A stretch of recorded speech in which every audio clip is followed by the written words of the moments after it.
Cricket বিশ্বের সর্বোচ্চ নিয়ন্ত্রক সংস্থা আইসিসি, যার কাজ হওয়ার কথা নিরপেক্ষতা, ন্যায় এবং সব দেশের সমান অধিকার নিশ্চিত করা। কিন্তু প্রশ্ন উঠছে, আইসিসি কি সত্যিই সেই ভূমিকা পালন করছে, নাকি তারা বন্দী কোনো এক শক্তিশালী বোর্ডের ছায়াতলে? এই প্রশ্নটাই জোরালোভাবে তুলেছেন পাকিস্তানের সাবেক তারকা স্পিনার ও টি-20 বিশ্বকাপ জয়ী সাঈদ আজমল। করাচিতে এক অনুষ্ঠানে আইসিসির অস্তিত্ব নিয়েও প্রশ্ন তুলেছেন এই সাবেক।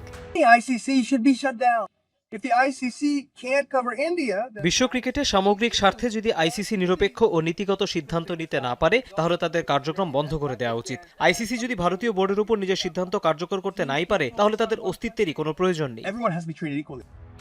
ভারত পাকিস্তান ক্রিকেট সম্পর্ক টেনে এনে তিনি আইসিসির অসহায়ত্বের উদাহরণ দেন। তিনি বলেন, পাকিস্তানে বৈশ্বিক টুর্নামেন্ট হলে ভারত সেখানে খেলতে যায় না, আর আইসিসি সেটি মেনে নেয়।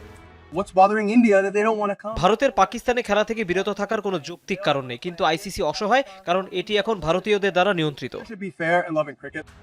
একই অনুষ্ঠানে বাংলাদেশ ক্রিকেটের ভারতে বিশ্বকাপ খেলতে না চাওয়া ও মোস্তাফিজুর রহমানকে নিয়ে কথা বলেছেন দেশটির আরেক সাবেক কামরান আকমল। তার মতে বাংলাদেশ তাদের সিদ্ধান্তে সঠিক।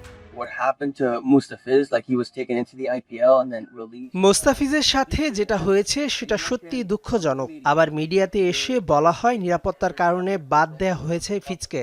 সামনেই বিশ্বকাপ, যেখানে একজন ক্রিকেটারকে তারা নিরাপত্তা দিতে পারছে না, সেখানে পুরো বাংলাদেশ দলকে তারা কিভাবে নিরাপত্তা দেবে? আমার মনে হয় বাংলাদেশ তাদের জায়গায় সঠিক, তবে এই সিচুয়েশনটা ভীষণ কঠিন।